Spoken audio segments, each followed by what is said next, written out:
মানুষ ছোট হোক বা বড়, রাজা হোক বা দরিদ্র, সমস্ত মানুষের মধ্যে একটা সামঞ্জস্য থাকে।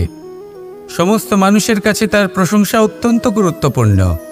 সে খুবই প্রসন্ন হয় যদি আপনি তার প্রশংসা করেন, কিন্তু আপনি যদি তাকে এটা বলেন যে এটা তোমার ভুল ছিল, তোমার কিছু খামতি ছিল, তখন সেটা সে মানতে রাজিই থাকে না। সব মানুষ এটা শুনতে পছন্দ করে যে সে যেটা করেছে সেটাই সর্বোত্তম।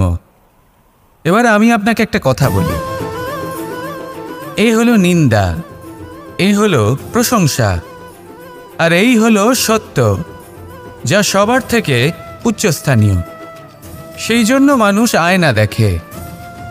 আয়না তাকে তার সৌন্দর্য দেখায় না, তাকে দেখায় যা সত্য, যাতে মানুষ আরও সুন্দর হওয়ার চেষ্টা করতে থাকে। তাই আয়না অত্যন্ত গুরুত্বপূর্ণ সত্যকে জানার জন্য। জীবনে নিন্দুকের মাহাত্ম্য প্রশংসকের মাহাত্ম্যের থেকে অনেক বেশি। কেন? কারণ তারা আপনাকে আপনার খামতি দেখায়, আপনার ভুলগুলো বুঝিয়ে দেয়, আপনাকে একটা সুযোগ দেয় নিজেকে শুধরে নিতে, নিজেকে আরও শ্রেষ্ঠ করে তুলতে, যা প্রশংসক করতে পারে না। তাই জীবনে যদি কখনো নিন্দা করা হয়, তাকে ভালোবেসে গ্রহণ করুন, ধন্যাত্মক রূপে গ্রহণ করুন। যদি নিজেকে কোনো শিক্ষা দেওয়া সম্ভব হয় তাহলে অবশ্যই দিন। দেখবেন মন প্রসন্ন হয়ে বলবে, রাধা রাধা।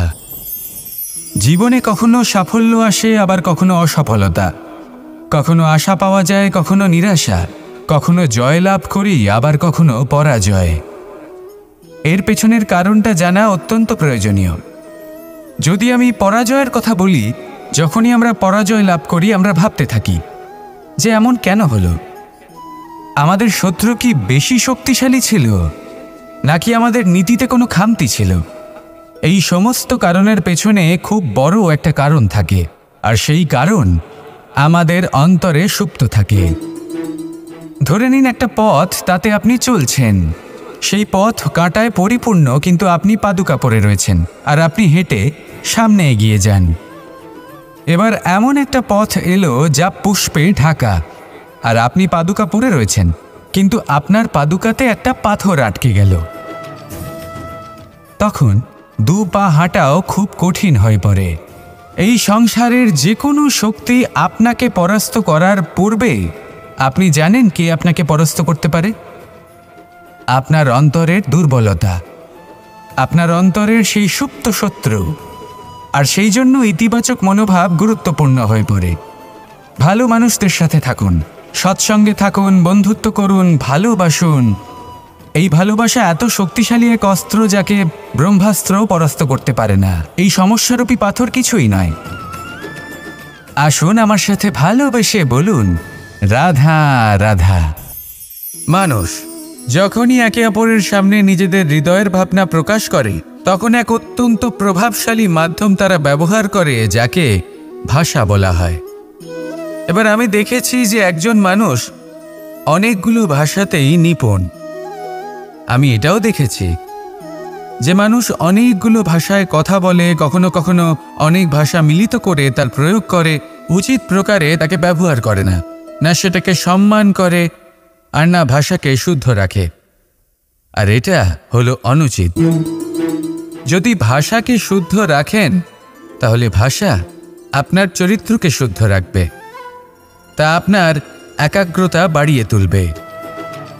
এই প্রত্যেক ধ্বনিকে অনুভব করে যদি আপনি শব্দের উচ্চারণ করেন, ভাষাকে প্রয়োগ করেন, তাহলে আপনিও আনন্দ পাবেন, আর যিনি শুনছেন সেই ব্যক্তির কানেও মধুর শব্দ বাজবে। তাই মনে রাখবেন, যে ব্যক্তি ভাষার পবিত্রতাকে সম্মান করে, তাকে সংসারও সম্মান করে। ভাষাকে শুদ্ধ এবং পবিত্র রাখুন, তাহলে ভাষা আপনার চরিত্রকেও শুদ্ধ এবং পবিত্র রাখবে। আর এই মন সুপ্রসন্ন হয়ে বলবে, রাধা রাধা। এ হলো রামায়ণের সময়কালের কথা। সেতু নির্মাণ করার কাজ চলছিল। সমস্ত বানর সেনা এই কাজে নিযুক্ত হয়েছিলেন। বড় বড় পাথর তুলে নিয়ে এই বানর সেনা সমুদ্রে ফেলছিলেন। এই কাজ চলছিল। এমন সময় ছোট্ট একটা কাঠবিড়ালি এলো।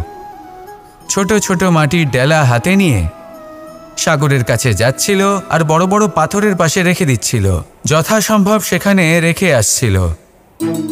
সারা দিন ধরে সে এই পরিশ্রম করেই যাচ্ছিল। এবার শ্রীরাম তার এই কাজ দেখতে পেলেন। সেই ছোট্ট কাঠবিড়ালিটিকে নিজের হাতে তুলে নিলেন এবং অত্যন্ত ভালোবেসে তার পিঠে হাত বুলিয়ে দিলেন। কথায় আছে যে কাঠবিড়ালির পিঠে যে দাগ আছে সেই 3টি দাগ এসেছে শ্রীরামচন্দ্রের 3 আঙুলের থেকে। যে কাজ আপনি করছেন তাতে সমস্ত শক্তি প্রয়োগ করুন, যতটা আপনার সামর্থ্য রয়েছে, যতটা আপনার প্রতিভা রয়েছে, সম্পূর্ণভাবে উৎসর্গ করে দিন। ঠিক এমনভাবে কর্ম করুন। সেই কাঠবিড়ালি কিন্তু তাই করেছিল। সেই জন্য শ্রীরামের সাথে সেও সেই কাহিনীতে অমর হয়ে গেছিল। সম্পূর্ণ শক্তি প্রয়োগ করুন, সম্পূর্ণ সামর্থ্যের সাথে কর্ম করুন, কারণ এটাই হলো শ্রেষ্ঠ পথ কোনো কর্ম করার। আসুন আমার সাথে ভালোবেসে বলুন, রাধা রাধা। মানুষের 2টো রূপ রয়েছে। এক, আমাদের এই মুখ যা শুধুই চোখে দেখা যায়, আর দ্বিতীয় আমাদের এই মন যা শুধুমাত্র অন্তরাত্মা দ্বারা দেখা যায়। এবার আমাদের এই মুখ তা ঈশ্বর সকলকেই আগে থেকেই প্রদান করেছেন, কিন্তু এই মন কেমন হবে তা আমাদের জীবনের অনুভূতি এবং আমাদের জীবনের লক্ষ্য এগুলি সুনিশ্চিত করে।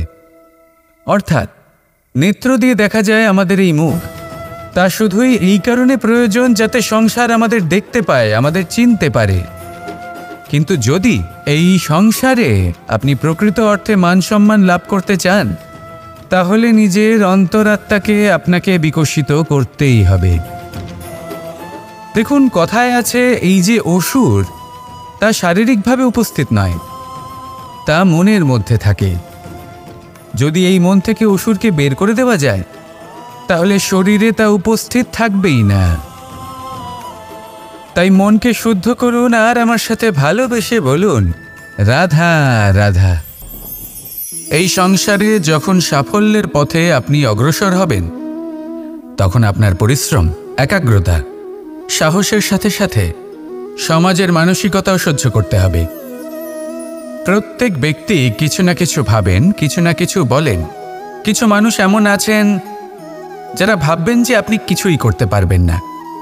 তারা আপনার নিন্দা করবেন, আর এই নিন্দার কথা ভেবেই আমরা ভয়ভীত হয়ে পড়ি। সেই কারণে নিজেদের আশা, নিজেদের বিশ্বাস হারিয়ে ফেলি। এবার যদি সেই নিন্দার ভয়ে আমরা লক্ষ্যচ্যুত হই, তাহলে সেটা অনুচিত। সেই জন্য জীবনে শুধু পরিশ্রম করতে থাকুন, সামনে এগোতে থাকুন। যেই দিন আপনি আপনার লক্ষ্য লাভ করবেন, সেই প্রত্যেক ব্যক্তি যারা নিন্দা করছিলেন তাদের দৃষ্টি আপনা থেকেই পাল্টে যাবে, ঠিক কিনা? এই সংসারকে যা প্রাণ চায় তাই বলতে দিন। যদি আপনি কারোর কথা শুনতে চান, তাহলে নিজের অন্তরের কথা শুনুন। সেটাই আপনাকে উচিত পথে নিয়ে যাবে। সামনে অগ্রসর হতে থাকুন, পরিশ্রম করুন। এমন একটা দিন আসবে যেদিন এই নিন্দুক ব্যক্তিরা আপনার লক্ষ্যপ্রাপ্তির উদাহরণ সবাইকে দেবে। আসুন আমার সাথে ভালোবেসে বলুন, রাধা রাধা। মানুষ সুখী জীবনযাপনের প্রতি এতটাই অভ্যস্ত হয়ে পড়ে যে একটা ছোট্ট সমস্যা এলেই সে সবার থেকে সাহায্য চাইতে শুরু করে দেয়।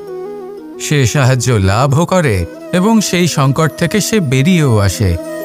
কিন্তু এই সাহায্য কিছু মুহূর্তের, আর কিছু মুহূর্তের হলো এই দুঃখ।